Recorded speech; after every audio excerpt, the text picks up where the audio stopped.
What's up, everybody? Welcome back to IGN GameScoop. I'm your host, Damon Hatfield. I'm joined now by Ryan McCaffrey, Hello. Justin Davis, Scoop, Dan Stapleton, Yo. And Justin, you must be pretty pleased with yourself.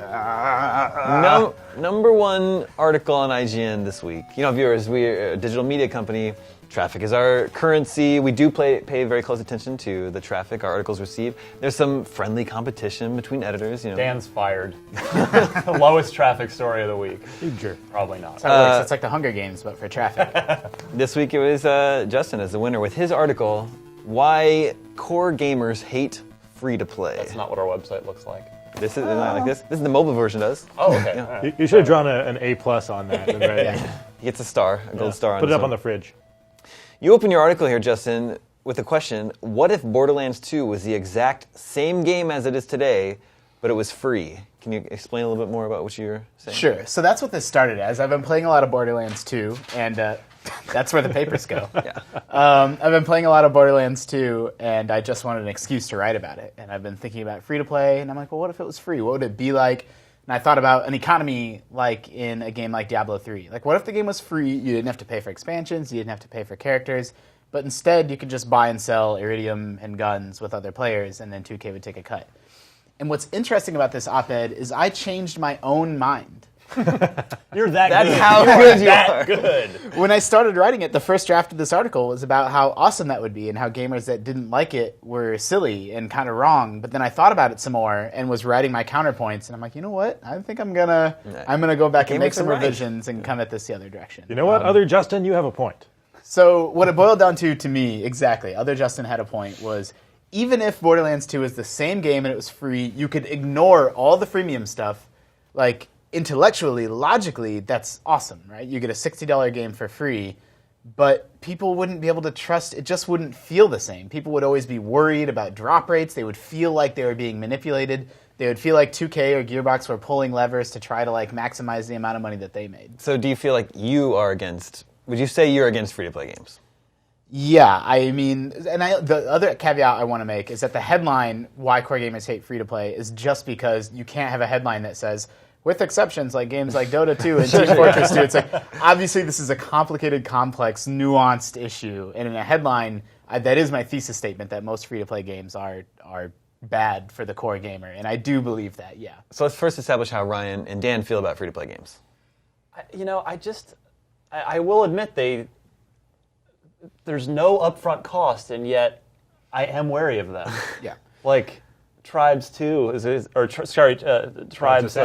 Yes, the latest one is just like, I know I would like this, but I feel like I'm a fish just swimming in the pond, and I'm just gonna inevitably hit that hook at some point, and they're gonna get me, and then I'm gonna be penniless. But then you don't know how much you're on the hook for. That's Right. part of the problem. Like a $60 transaction is an honest transaction with people. Say, look, I'm going to give you money, you're going to give me a good. And now we're square. Then we can. Yeah. That's it. What about you, Dan? I mean, I think like anything else, it can be done well. It can be done poorly.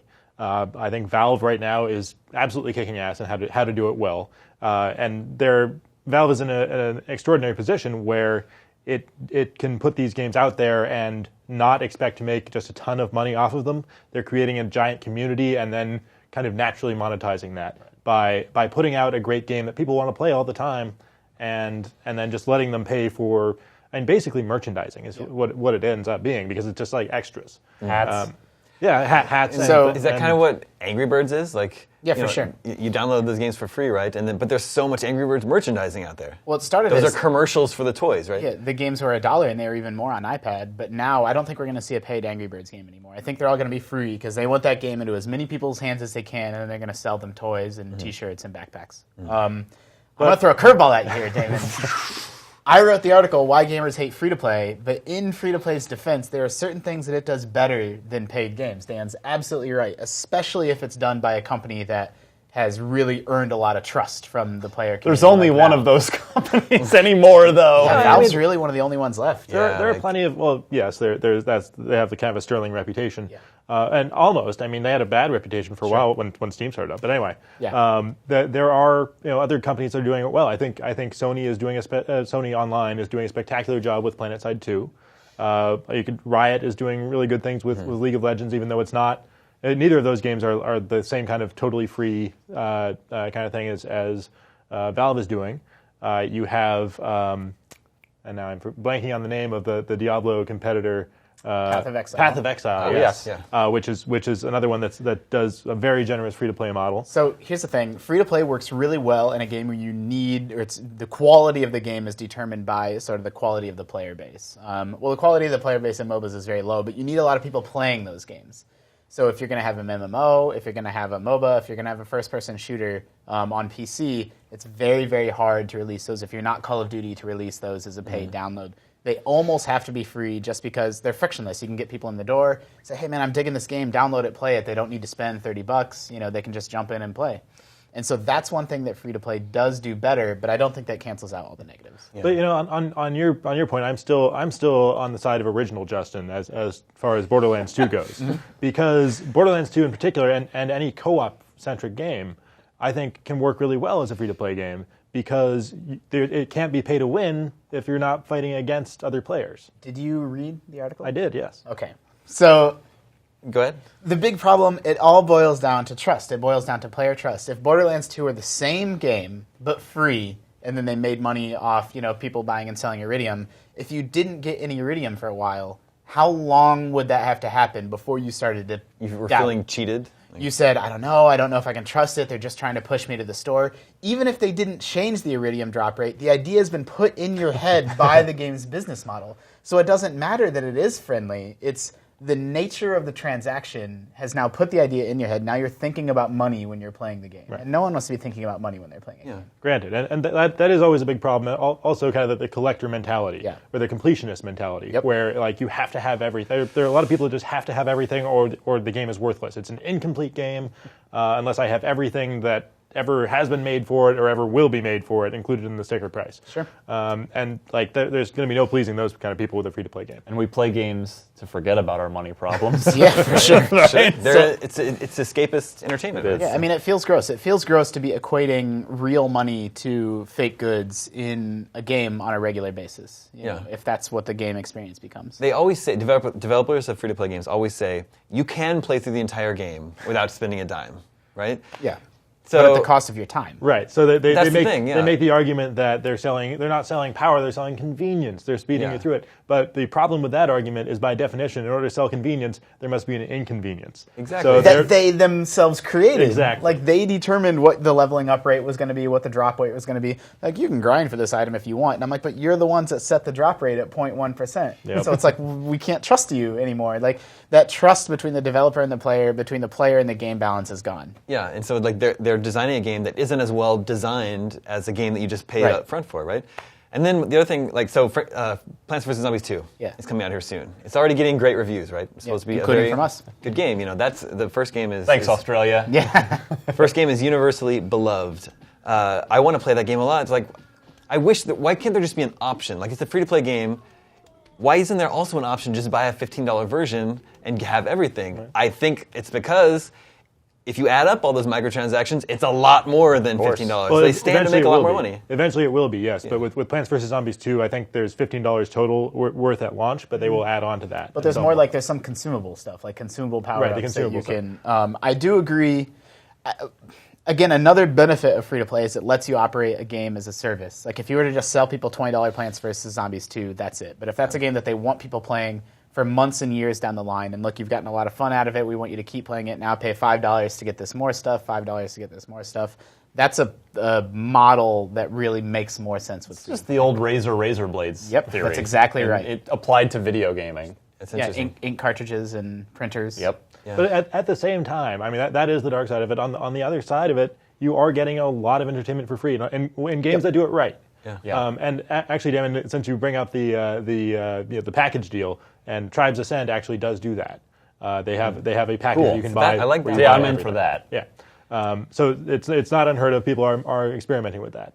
I think, so, universally in the comments, people are like, well, I'm super cool with things being sold that are just cosmetic items. I give my character a big blue hat, and just so he stands out from the crowd, I'll pay. Some people will be willing to pay $1 for that, but I feel like that's that's gamers saying just they don't want developers to have anything more than scraps. Like, I don't know. Like, maybe it works for Path of Exile. Like, if you work really, really hard to get the community on your side, you're a company like Valve that makes billions of dollars on Steam anyway. You can get away with just selling cosmetics.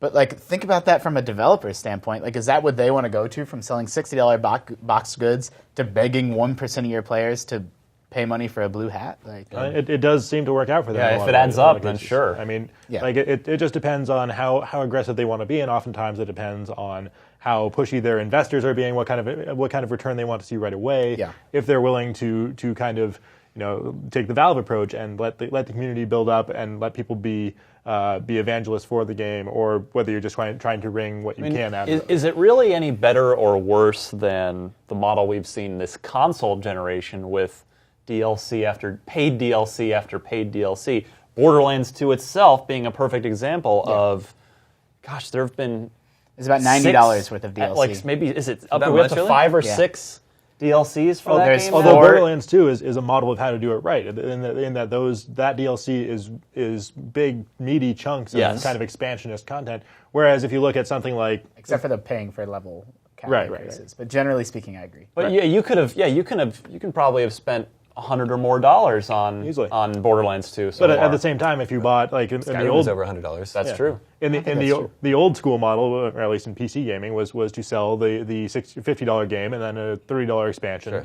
Adjusted for inflation, that's Roughly about the same same. thing. Yeah. So it's kind of the same thing as long as it's done well. Like, Yeah. but I mean- if you're just selling things piecemeal, like here's a gun, here's a skin, here's a whatever, then Gamers- like it starts to yeah. feel it starts to feel like the game that they sold you is anemic, just because there is so much stuff. Sure.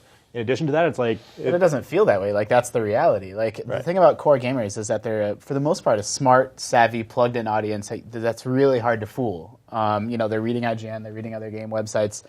And so it's easy for them to do the math. It's easy for them to say, look, I used to get... Let me back up. So the problem here is a $60 game is a $60 game. So if you buy Call of Duty for $60 and play it for 5 hours really casually, or if you buy Call of Duty and play it 500 hours really hardcore, that's a $60 transaction for both people. And that sets off alarm bells at Activision, right? Like, that's a problem for them. Like, they need to find a way to extract more money, or their shareholders believe they need to find a way to extract more money from those people. They tried with Call of Duty Yeah. Elite, and then quickly before it even launced, they went, "Oh wait, this is a bad idea. But they also Abort, had- abort." But They that's- also have $15 map packs for that game. Yeah, but core gamers have had, it's been an all-you-can-eat model since the beginning of video games. You buy a video game and you can play that game for as much as you want. And so now we're moving to a model. There are exceptions, but generally speaking, free-to-play means pay more to play more. Well, like you said, gamers tend to be a well-informed, smart group, but they also tend to be very resistant to change. They can be stubborn. But the change is bad for them. Like, the change benefits casual gamers that maybe just want to play a little bit of Call of Duty, so they'll play for free or transact for $5, but it punishes the hardcore player that, used to spend $60 and could play an unlimited amount. Yeah. And most free-to-play games, even the really generous ones, at some point you have to pull the lever and pay up. So if this statement is true, if core gamers hate free-to-play games and the industry is moving to free-to-play, what does that mean? Are gamers going to hate games? Well, I think obviously the statement doesn't really hold up because if core gamers as a whole hated free to play on principle, you would not have League of Legends, you would not have Dota 2, you would not have PlayStation 4 is launching with more than one free-to-play game at launch. Right. So again, I think it can be done well. Gamers hate free to play done poorly, and like you said, the argument that making you think about money while you're playing a game is a bad thing. Yes. I mean, we're not even talking about, the thing I want to stress is my op-ed, my opinion article, and also it was an opinion article. People are like, this is bad journalism. Like, what are you talking about? Like, this is Your opinion is wrong? Yeah. My opinion article didn't even really touch on games that are pay to win or any of the games that, the free-to-play elements unbalance the game, because that's obvious. Like, there's nothing to say. Obviously, that stuff all sucks. Right? Like, the companies make a lot of money off casual gamers selling it, but that's not an interesting conversation to have. What was interesting is, even if the game is balanced right in a reasonable way, often the free-to-play stuff still doesn't feel good because it makes you think about money while you're playing the game. Yeah. So in a way, like, developers kind of can't win if they're selling anything that remotely impacts gameplay. You make a lot of sense with beer in you. Yeah, that's true. I need help wrapping this up, Justin, where does your article leave off? Like, where does this leave us? Do we learn anything from this? No. Thanks for tuning in, everybody. I mean, it's kind of dark, right? Like, it's... Can both models coexist? Yeah. For a So while. For a while, at least. free-to-play isn't inherently evil just because they're bad free-to-play games. Just like the $60 model isn't inherently evil just because there's bad $60 games. If you bought a really shitty $60 game, you wouldn't say, oh man, that's terrible paying $60 for a game. So you can't judge free-to-play just because there are scummy games out there. People just need to be more informed. By visiting places like IGN. It's true. For example. Coincidentally. Thanks a lot, guys. Stay tuned for more from IGN GameScoop.